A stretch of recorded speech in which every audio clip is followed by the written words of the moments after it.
Good morning, class.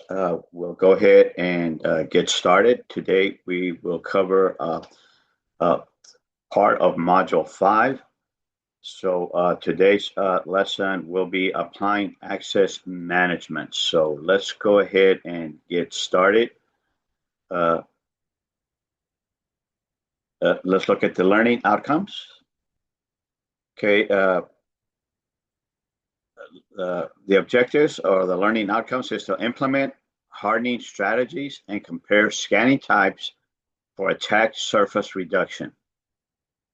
Apply best practices to secure and manage organizational endpoints. Select encryption data protection measures to address operational and legal requirements. And identify risks and propose mitigations for data exposure and loss. Good morning, Ari. Really just starting. We're looking at the learning outcomes here. As you can see, I'll go ahead and go through them again. Is to implement hardening strategies and compare scanning types for attack surface reduction. Apply best practices to secure and manage organizational endpoints. Select encryption/data protection measures to address operational and legal requirements, and identify risks and propose mitigations for data exposure loss. So these are the learning outcomes for this module. We will probably only cover half of the module, just like we did with Module 4. And that'll take up the lecture time, and then as usual, we will go ahead and break for laps. So let's dive into this, and let's just see what we can learn about identity and access management. The acronym for that, by the way, is IAM. So whenever you hear them talking in the security arena about IAM, that's what they're talking about. It's about the identity and the access management. And really, if you think about that term, what does it mean? The identity, right? What it means identifying yourself, right? So again, how do we do that? Right, and that's going to be some way to let the other computer know that it's us, right? And one way is, of course, we already know the first line of defense is as a user ID and a password, but there's other methods as well. And then once you get in, what can you do, right? The access, what resources are available to the user. So, but here, let's look at the identity concepts. Identity and access management is, again, IAM, framework of policies, processes, and technologies for access, right? So we've looked at some already here. We'll look at them in a little bit more detail. Ensures the right individuals or systems have appropriate access. Requires clear definitions of who can access what and for what purpose. It governs access to networks, databases, APIs, applications, endpoints. Leverage groups for assigning shared permissions. And role-based access controls determine privileges. And IAM can be a foundation for single sign-on and federated identity. So some of the things that we will look at today is something that we've already looked at in other lessons, but here we'll get more insight as to what some of those methods for identifying and for accessing look like, and we'll look at it in more detail. How does dialysis leave you after you're done with dialysis? How do you normally feel? Drained, like technically like a zombie walking around with no energy. Yeah. Okay, let's look now at authentication methods. Okay, authentication factors we can see here.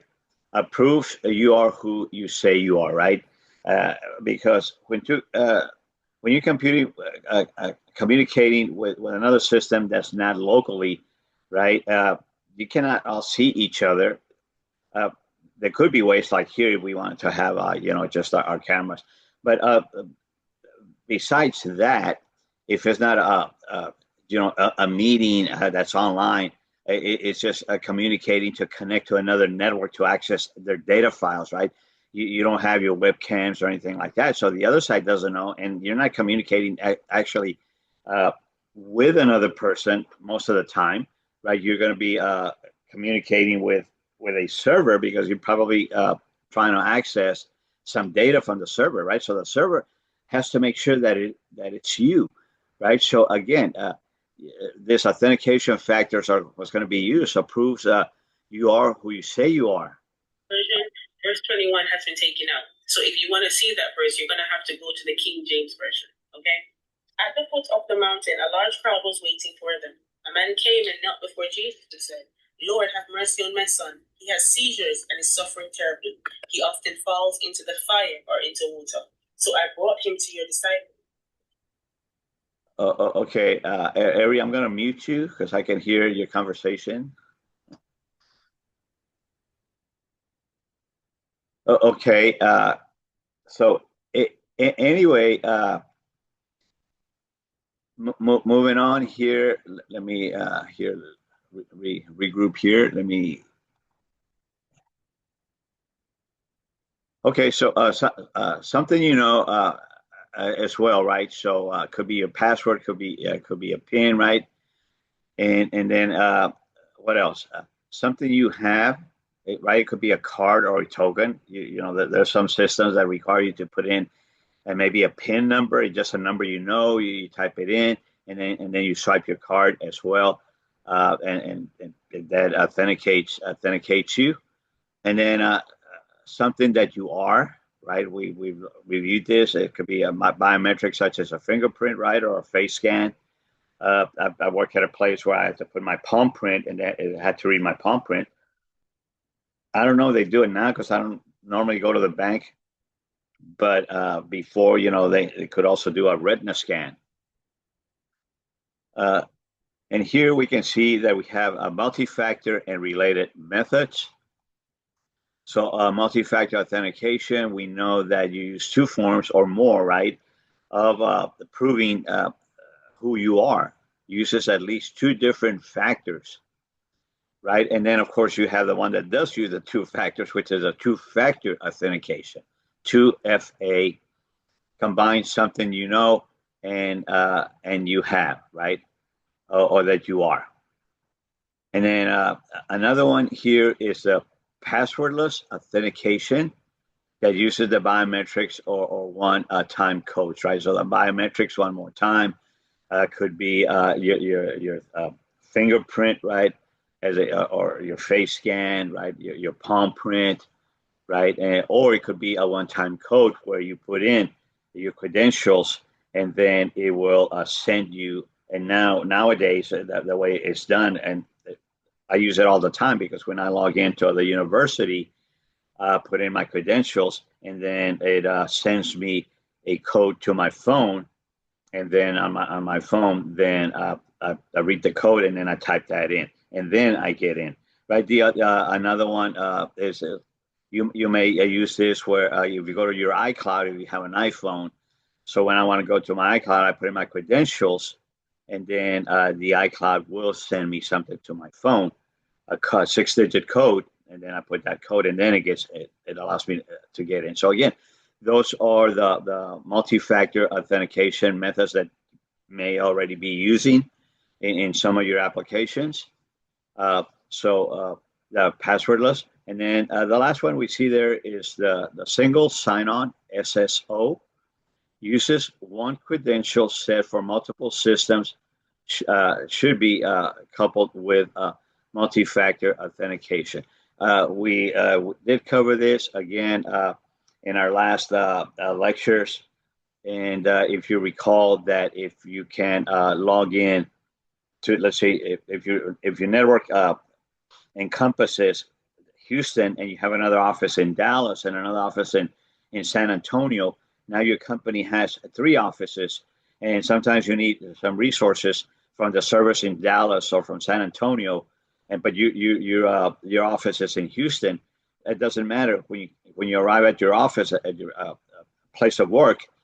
You log into your system by putting in your user ID and your password, and that's it. And if you need to access a server in Dallas, you don't have to enter a new set of credentials for the Dallas network. Your sign on in Houston is credentials enough to allow you to access the resources in the other networks, right? There's other examples. I probably have mentioned this in the past, but for example, I create videos for my students in YouTube. So I have a YouTube account, but I also have a Google account.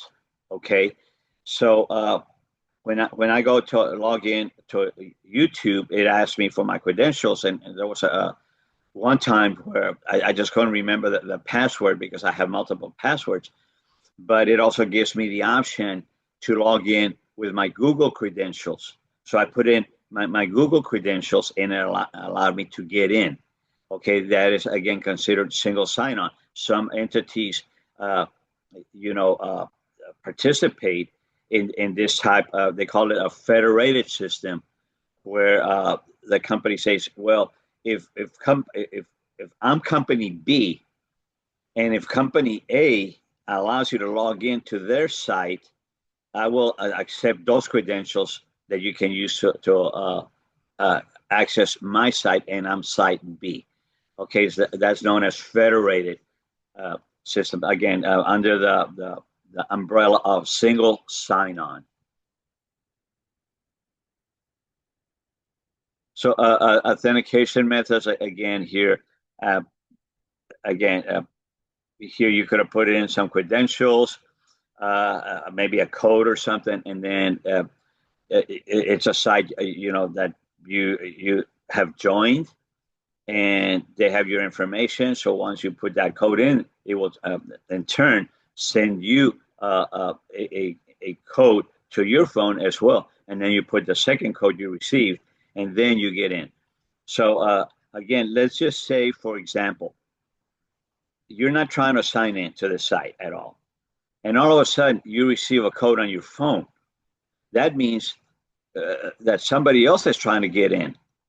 And you say, well, I didn't try to get in. So what's happening here is that somebody has somehow gotten a hold of your user ID, your password, if that's the way you were getting in initially. And then it turns around and sends a code to your phone. So that is a red flag. Somebody already knows my credential, my first part of my multi-factor authentication. Because if you're not trying to get in, why is it sending you a code, right? So again, but if it is you, then of course you use the two-factor authentication. And again, they call that others are called a push notification, where if somebody you try to log in and then just sends a message to your phone, letting you know, are you the one that's trying to log in? If it's you, ignore this message. But if it's not, then of course do something.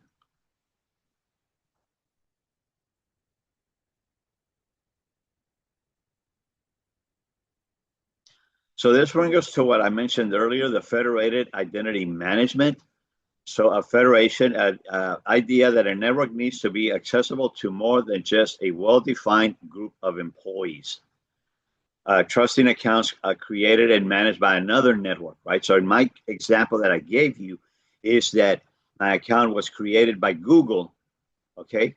But YouTube trusts Google, and it allows me to put in my Google credentials to log into YouTube, okay? So trusting accounts created and managed by another network.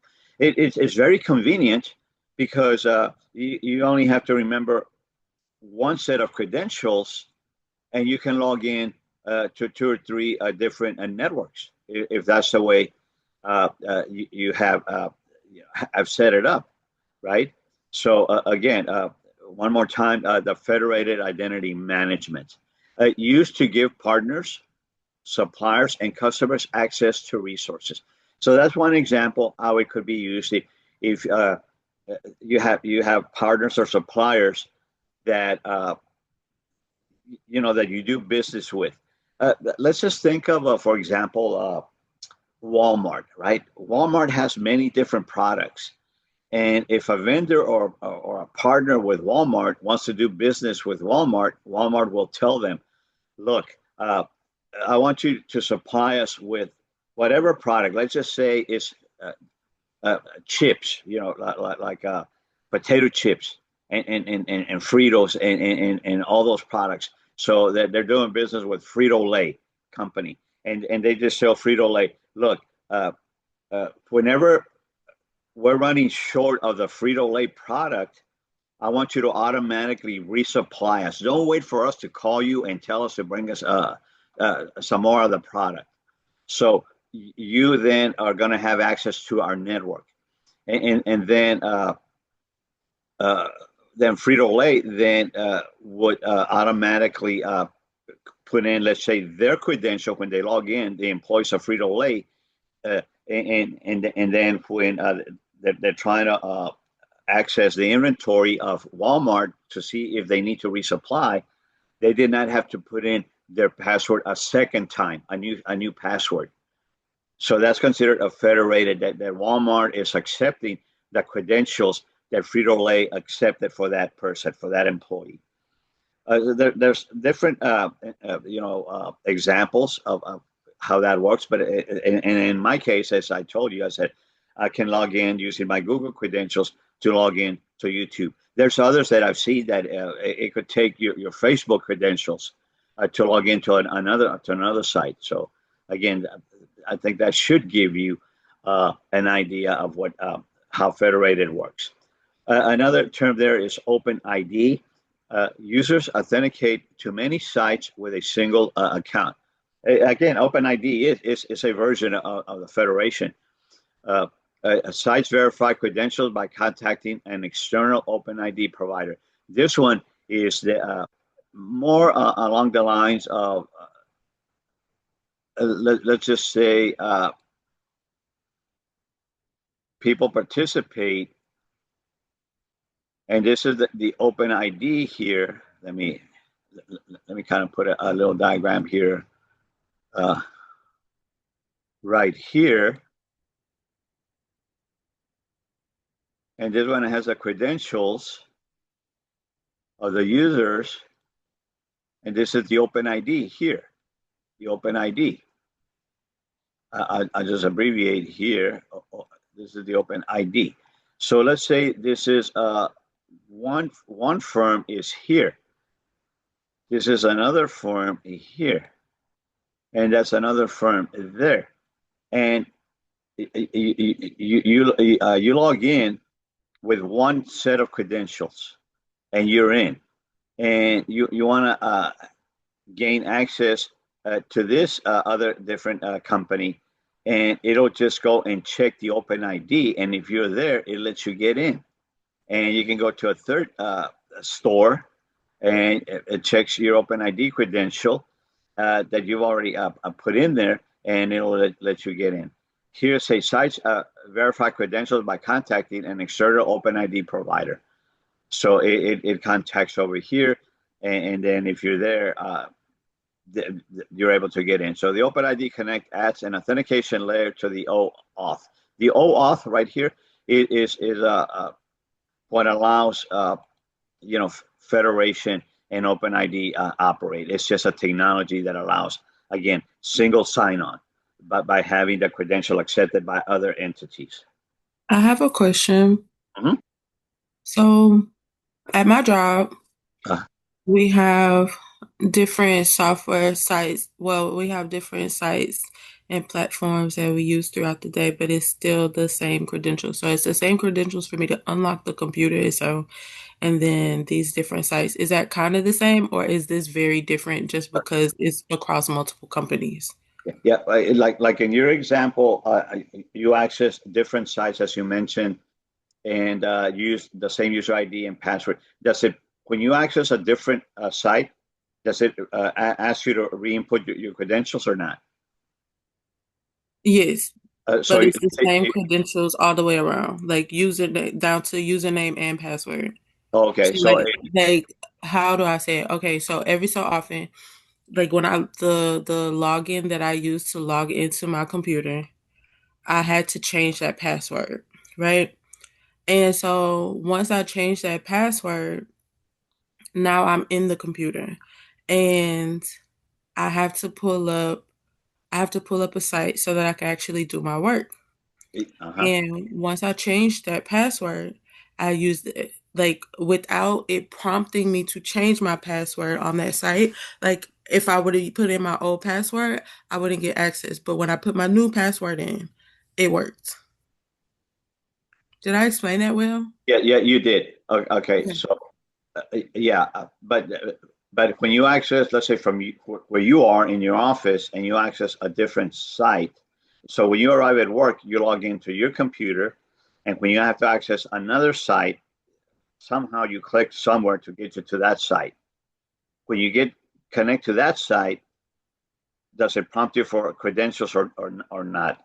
Not It at does all. it does prompt for credentials. And then if you go to a third site or to a second site, does it prompt you for a credential? Yes. And Yeah, they're all the same credentials all the way around. even So though it's like the only time I get prompted to change my password is to log into my computer.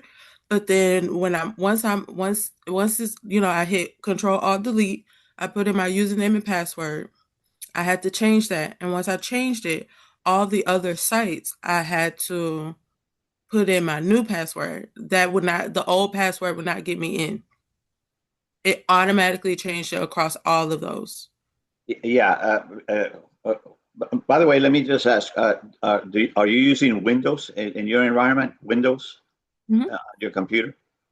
Yes. Okay. So they have their network operating system is Windows, probably is a domain, Windows domain, and in Windows domain, uh, here I'll show you.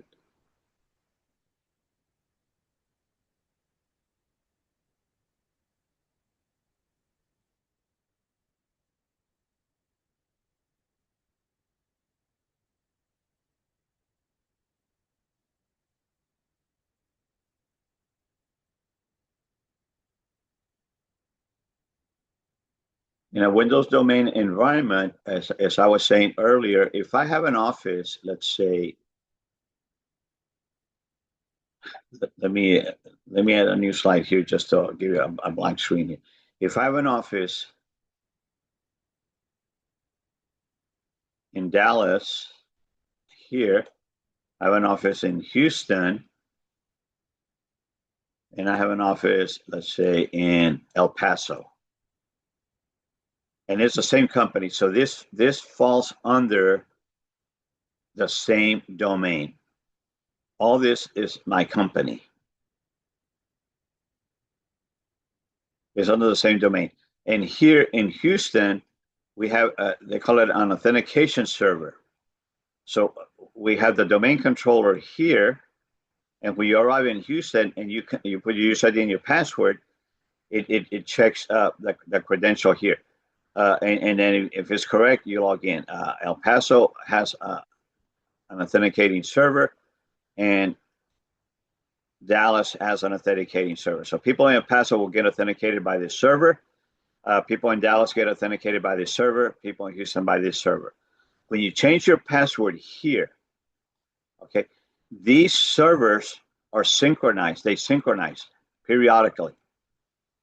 So when you change your password here, it will automatically come over here and change it here and change it here.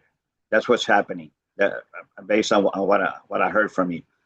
Okay, so it's but but uh, but when you have to go from have get a resource from Dallas, you say it asks you for the credential, and you put it in a second time. So that would not be considered federated. That would not be considered that. So I just showed you an example of your environment where you just have this server here, this one here, and this one here are synchronized. They just synchronize. So your credential remains the same on all the time. Now, So the Windows thing does that have makes so the thing SSO. If they wanted to, they could do SSO. So you could have the single sign-on. It does have that feature. Maybe in your area okay. they didn't put it in there, but the other So scenario was so like, mine is more of a single sign-on rather than an open ID because Frito-Lay or Lay's, whichever company you mentioned, yes, can use the same sign-on for or single sign-on for an outside company. That's yeah, the difference? yeah. Okay. Mhm. Okay, that makes sense. You got it. Yeah, exactly. That's a good explanation. Okay, here continued with the federated identity management. Here, this is just telling you how it's established, how it's done. Like here, it's a security assertion markup language. That's what they use to create this federated environment. Federated networks use SAML for short. SAML. It's just like a HTML, but a different version of programming language to transmit identity assertions. It uses XML attestations over, just a regular web access with SOAP. SOAP is we've talked about orchestration where you write scripts to automate the steps of something that's being done. Uh, and it has the signatures. Again, you signed into Houston, all the signatures and everything gets established, and then digital signatures allow the relying party to trust the identity provider. Again, this is just behind the scenes of this federated setup. There's another way. One way is they do it with SAML. Another way is they do it with a shibboleth. Again, it's a SML-based federated identity method, often used by universities and public service organizations. We won't be doing it ourselves because we're security analysts, but the developers in the company or the tech support people will set it up. And then you have the other one called the transitive trust. It's a trust model defines how services accept each other's assertions. Okay. So in a transitive trust, if A trusts B, B trusts C. This one is like this. Okay. We have three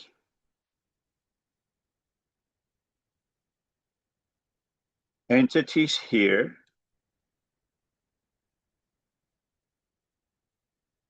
And we have a third one here. And the user puts in his credentials. And this, if A trusts B, if this is A, this is B, and of course this is C, and as it says here, if A trusts B, so A allows B to access its resources because A trusts B. Okay, so if that is the case, then C then if A trusts B and B trusts C, so then B trusts C. Here we have this trust relationship. Then A automatically will trust C. So then A says, C, you can access my resources without me prompting you for credentials because B is trusting you, and B, we trust B that B always makes the right selection, and they know if they're trusting you, that means you are a credible entity.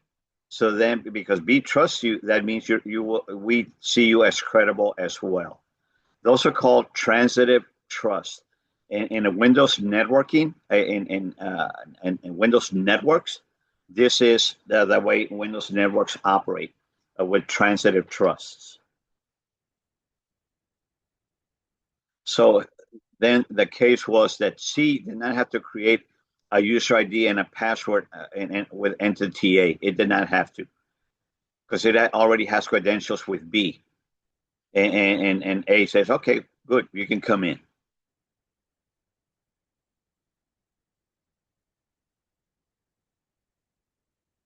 All right, now we go now into authorization.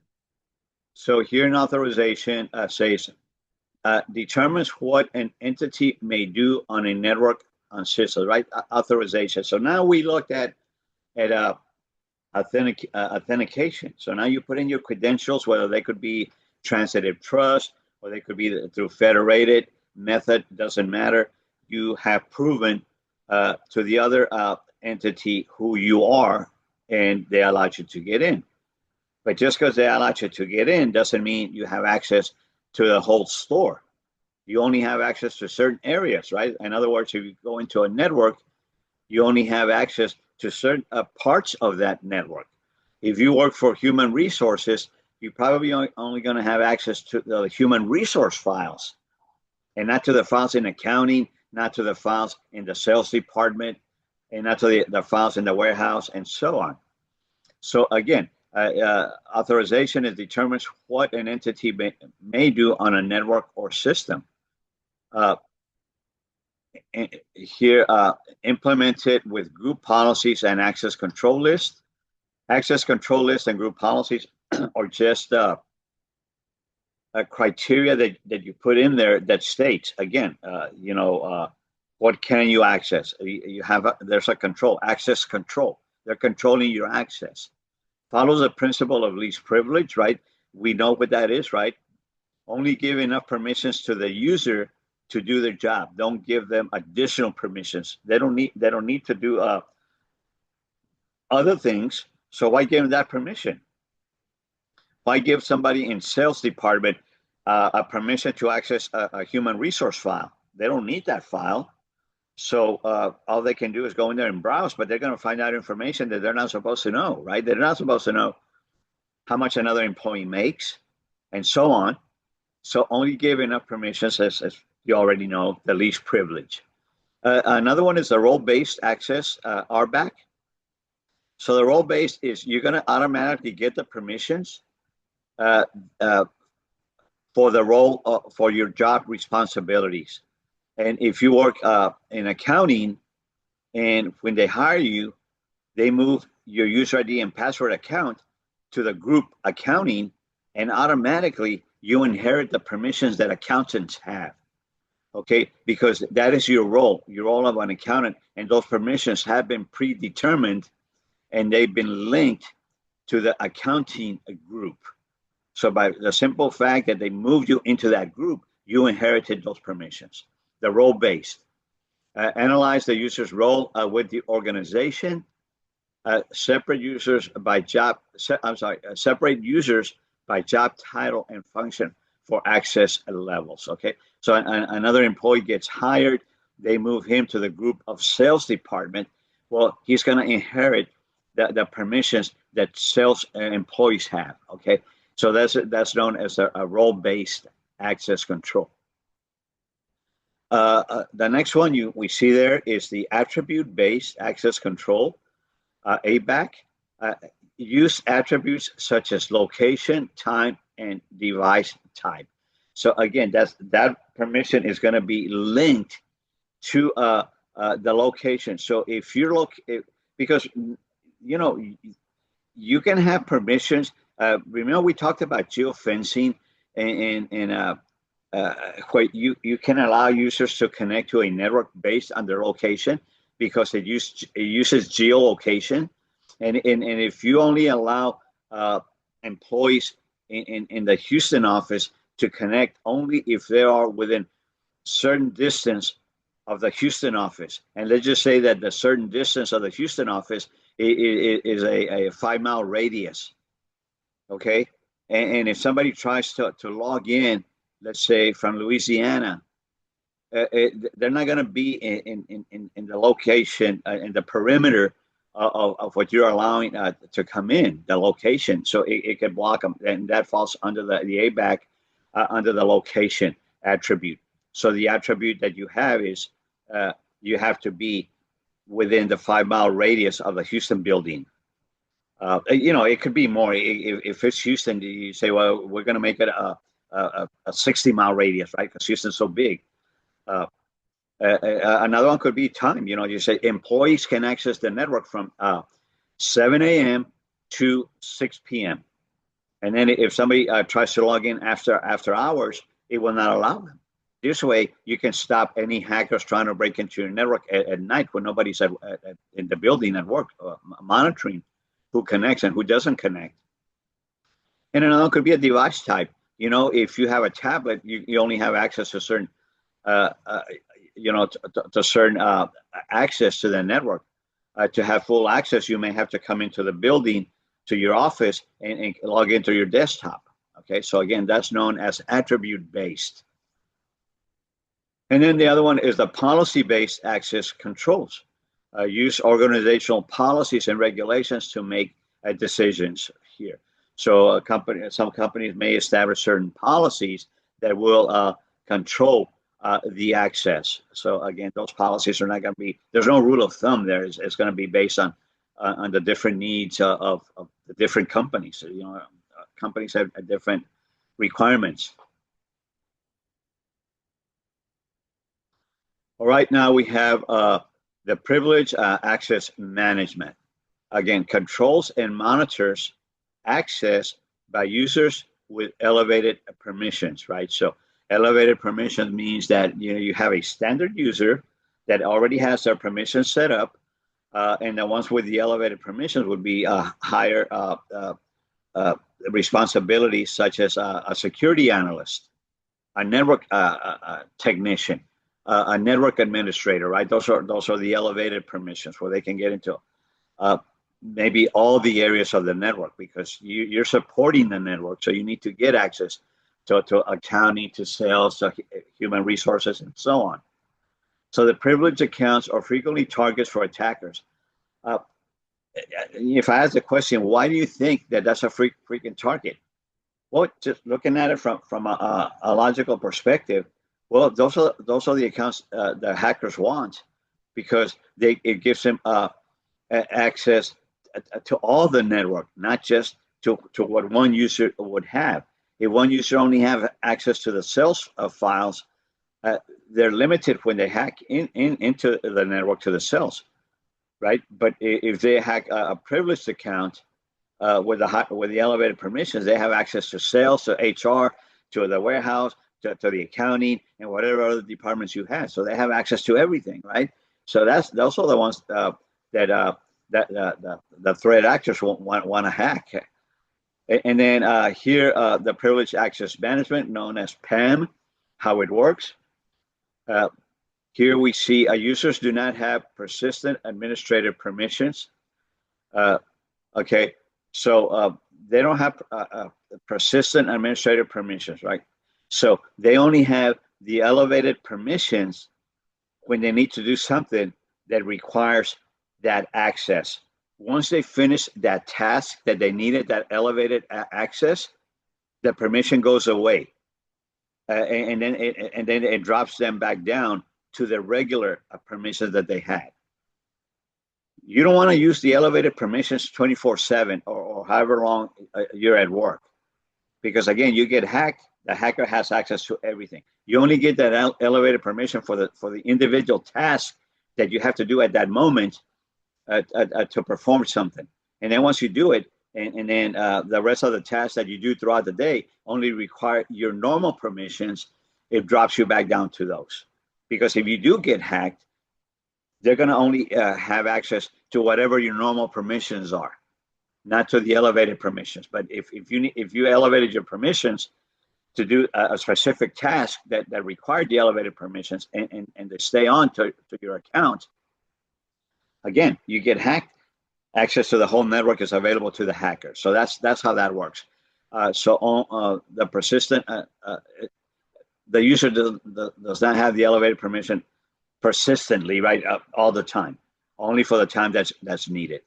I'm repeating that because I want to make sure the students understand how that works. Okay, so it's very important to know that only use the elevated permissions to go and perform tasks that require that permission.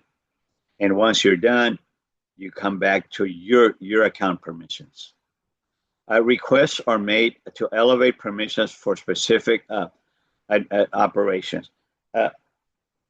You know, if you look at you have, let's just look at a computer, and this is your desktop. And what do we have on our desktop?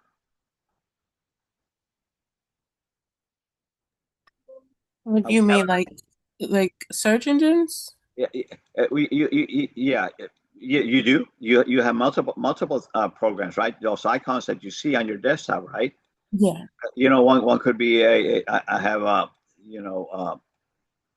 access to a certain program. You have access to get to the internet. You have access to multiple things because depending on what your company does and what you do within your organization.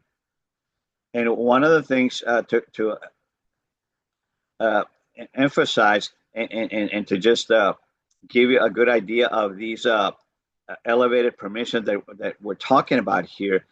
Says requests are made to elevate the permissions for specific operations.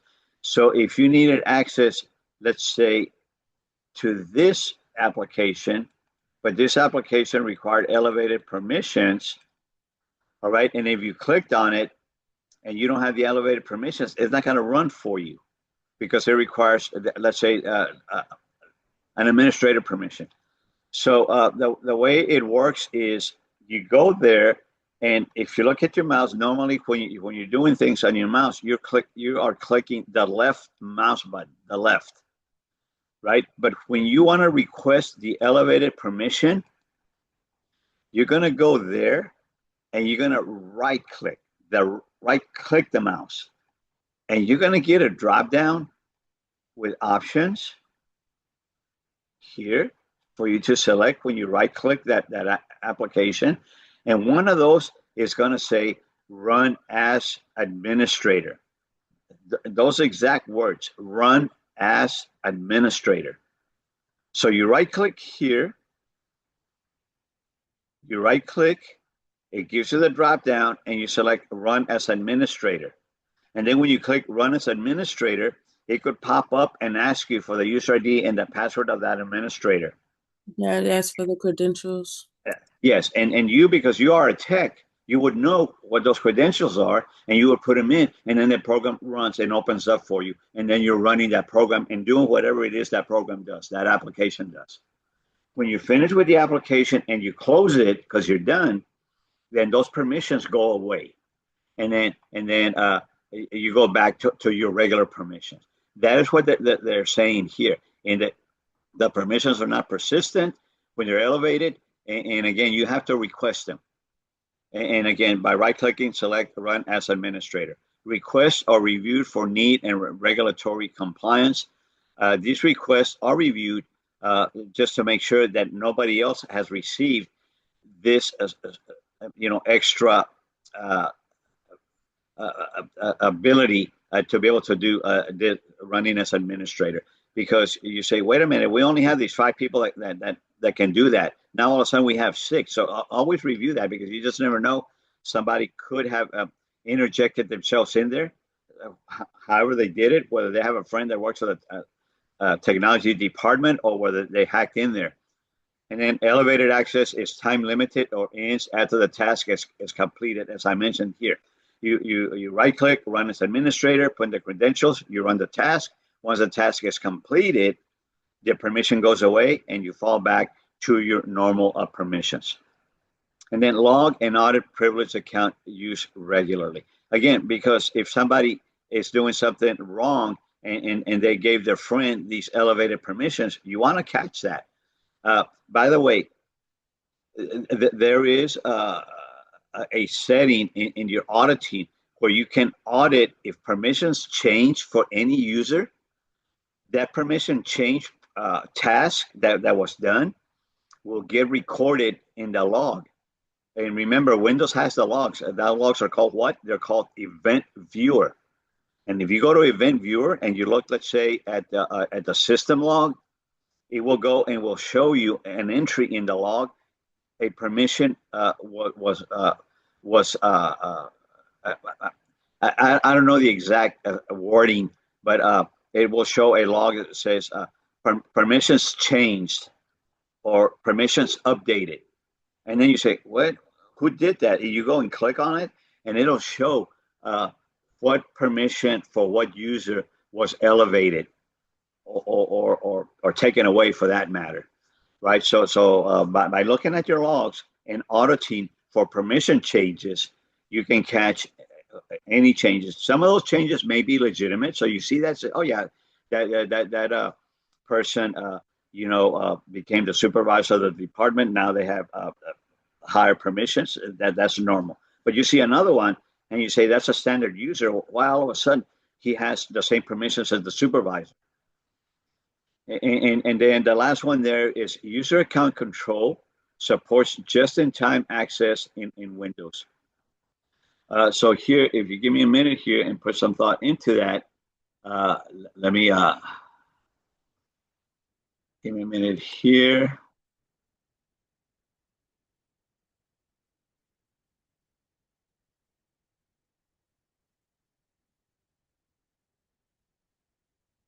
So again,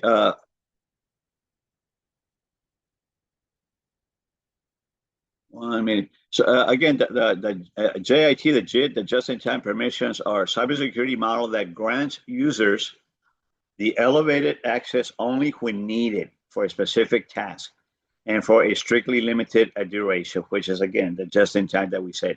Right-click, run as administrator. Once the task is complete, the access is automatically revoked. So this last item here is pretty much summarizing what we talked about here, the just-in-time. And again, that access control is given again to the network administrators, the tech support people, the security people, and so on. Standard users do not have that. Okay.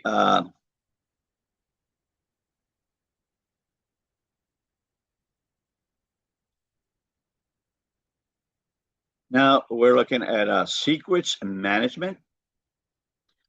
Here's practices, tools, and processes to securely store secrets.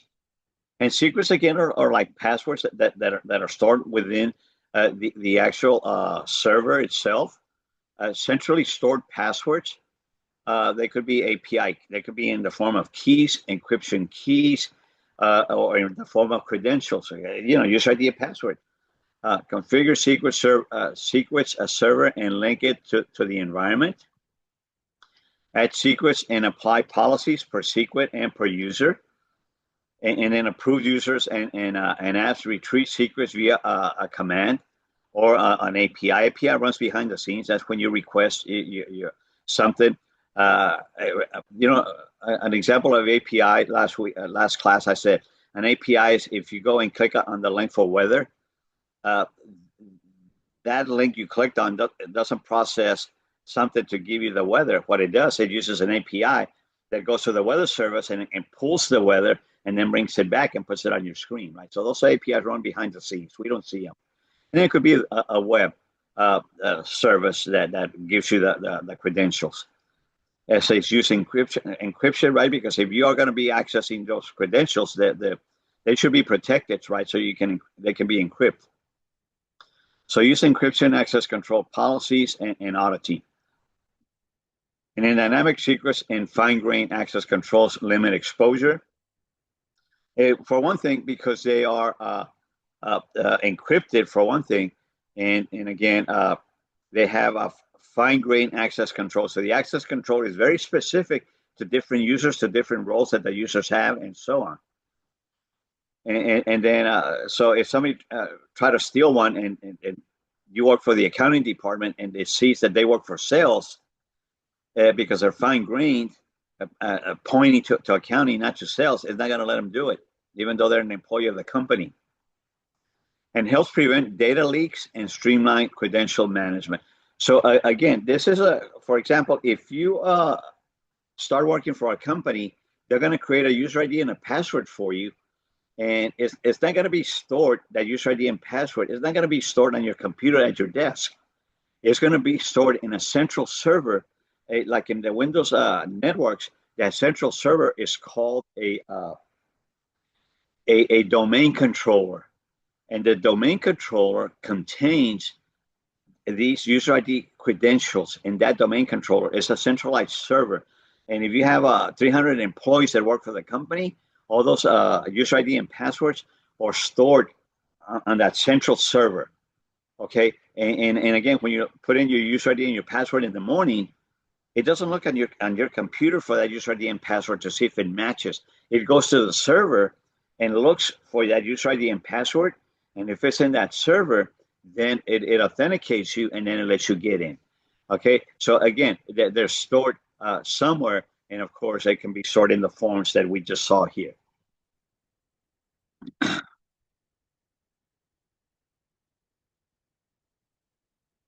So anyway, we looked at what here? We looked at identity and access management, right? So identity concepts. We know that you have to identify yourself, right? Authentication methods, right? Federated identity management, authorization. We know what that is, right? Once you get in, what can you access? Privileged access management, right? The PAM that has all these controls that we looked at. Here, we'll go back and we'll look here, the PAM, right? That we look at all these things that fall under PAM. And then the secrets management, whatever credentials are stored somewhere, and then they're managed and controlled and encrypted, and making sure that nobody's going to get their hands on it. Okay, now we're going to go ahead and look at device and endpoint management. So we're going to look here at mobile device management, MDM, mobile device management. If you may still recall from the A+ Cyber that we saw what that was. As I said, we've already looked at some of these things, but here we can look at it in a little bit more detail. So by the way, mobile device management, and let me give you some examples. Let's say a company has, let's just say 300 employees, right? And nowadays, mobile devices are used quite a bit at companies. And if the company is issuing out tablets to their employees, and there's 300 employees, so those are a lot of tablets to keep track of, right? So here, let me put it in the form. Okay, so we have our mobile device management system here, right here. And we begin to issue out all these different smart devices. It could be tablets, it could be smartphones as well, you know, phones like we use ourselves. And then, of course, we have the tablets and so on and so forth. So every time a device is issued to the employee,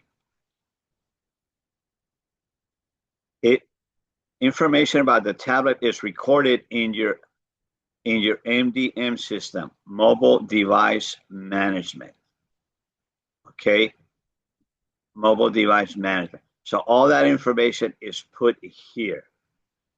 And let's say you're the administrator of the MDM system, and you're recording all the information about the device, who got it, the contact information, other things like that. It's also going to record the IP address, because in essence, these devices are networked and they're linked to the MDM system.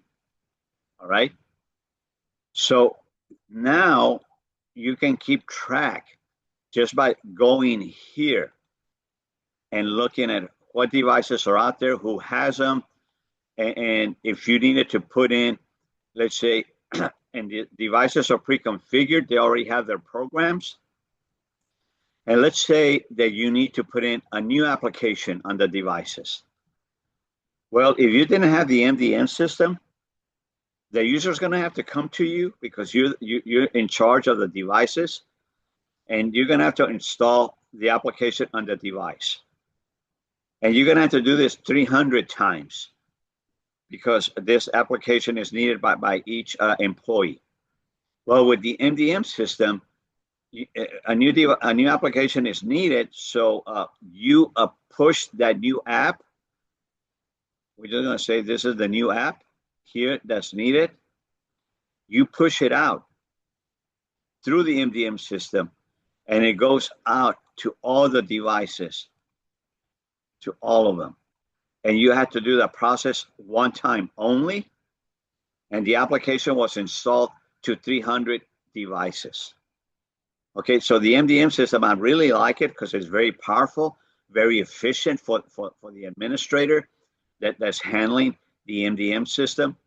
And other things you can see is you can track each device, see where the users are. So the users are supposed to be in a certain location, and all of a sudden you track them through the geolocation, and they're in Galveston for the day.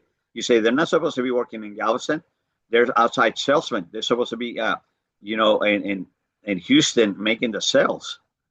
Other things you can do is, especially if you're the security person, you get a call from the user says, "Hey, I lost my device." Well, then you can lock it through the MDM system. You can even wipe it, and you can do all these things to control the device. That's the power of the MDM management. So again, it is policies and practices to manage mobile devices on the network. Applies to laptops, smartphones, and tablets. Here, the software applies security policies to ensure you bring your own device. Okay, logs device use and controls network access based on parameters. Again, you're going to put in all the controls that you need in the MDM system, and you push it out to all these devices. And you can put controls that they cannot start downloading software from that they have or from the internet. You control all that. Again, from a security standpoint, that's important because you don't want them downloading stuff that could be infected, right? Uses configuration profiles to define security requirements. Again, on the profiles, requirements for people that are accountants are different than requirements that are for salespeople, and so on. Okay, MDM. If I had to issue out devices to my employees, I would not do it if I did not have my MDM system in place.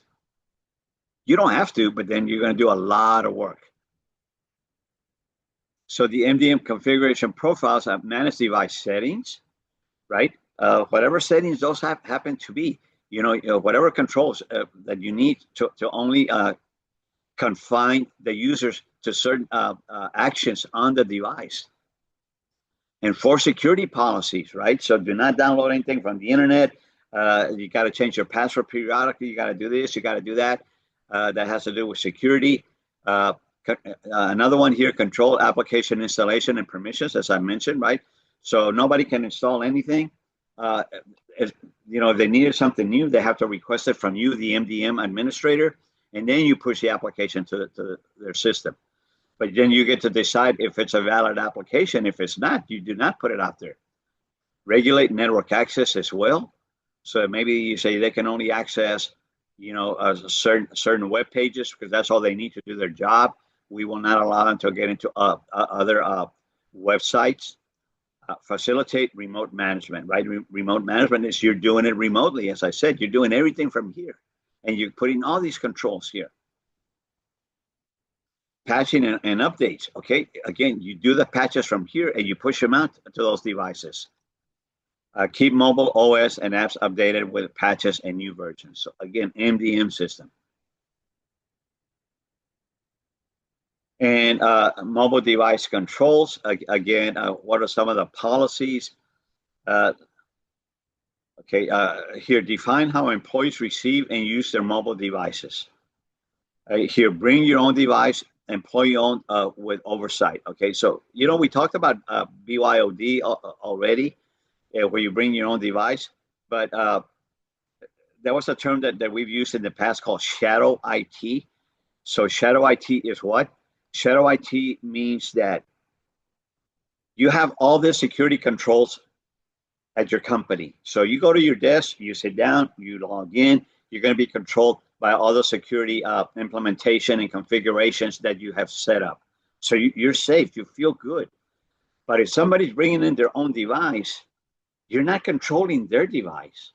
So they could be doing things within your organization, but using their device, and they have a different provider that happens to be the employee's provider. So they bypass your security controls, right? So that's one of the things that you have to watch out for if you do allow the BYOD, the bring your own device, because then they have a detour to get into other areas, like the internet, for example, and download things because you're not controlling their device. So if you are going to allow employees to bring their own device, you may have to have them sign an agreement that they have to abide by certain actions that they do on their device while they're at work. Employee owned with oversight. So you have to have some oversight with that.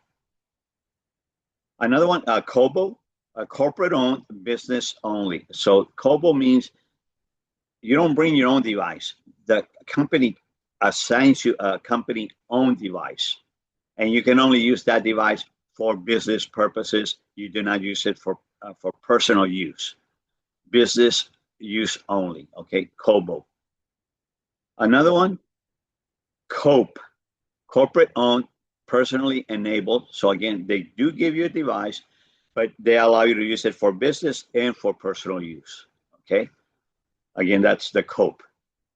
And then the last one here on the list is CYOD, choose your own device. So the company is going to issue you a device, but you choose which one you want. Do you want a smartphone? Do you want a laptop? Or do you want a tablet? Which one? Okay, choose from an approved device list. Okay, so again, and again, all these are going to fall under the category of MDM, right? But those are some of the devices that could be under the control of the MDM. Any questions on that? Any questions? Okay, so right here is where I wanted to stop for the day. We didn't get a break, so I think that's consumed a lot of our lecture time already. So we're going to stop here, which is a little bit over midpoint. And then our next class, we will continue with this. And I did check on the materials, and I believe they said they're going to be available on the 23rd. On the 23rd. So today we are what, the 20th? Tomorrow, Tuesday. So on Tuesday. So hopefully on Tuesday that we can have that material. I did let Bercy know what it's called. Instead of being called CERN Master Learn, now it's going to be called CERN Master Perform. So again, I'm kind of just kind of not accelerating the pace of this class. We're still going to have plenty of time to complete it because I want to, like I said, to get your hands on that material. I will give you a couple more labs with this extra lecture, but this is a very good stopping point. And any questions? Ari, that I can answer for you, or any questions on the lab material that I've sent you, be more than glad. I don't have any questions right now. Okay, great. And as always, you do have. I do have one.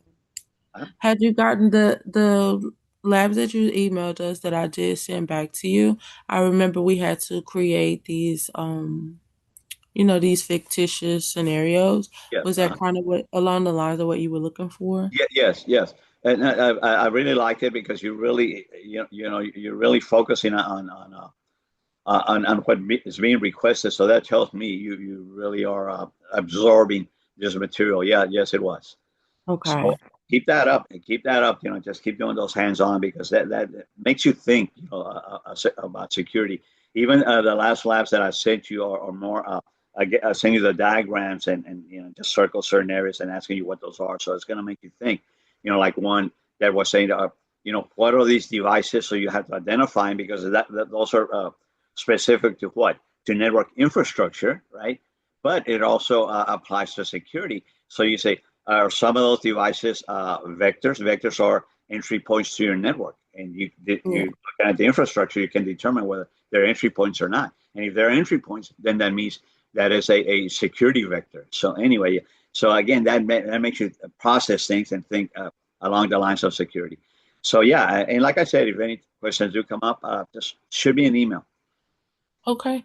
So having said that, Ari, I appreciate your attendance. Have a good weekend, and we will touch base on Tuesday. Okay, you too. Thank you. Okay. Have a good day, and we'll go ahead and break for live at this time. I will connect to my other system, but you don't have to stay on if you don't need to. Okay, so I'll go ahead and disconnect and stop the recording. Okay.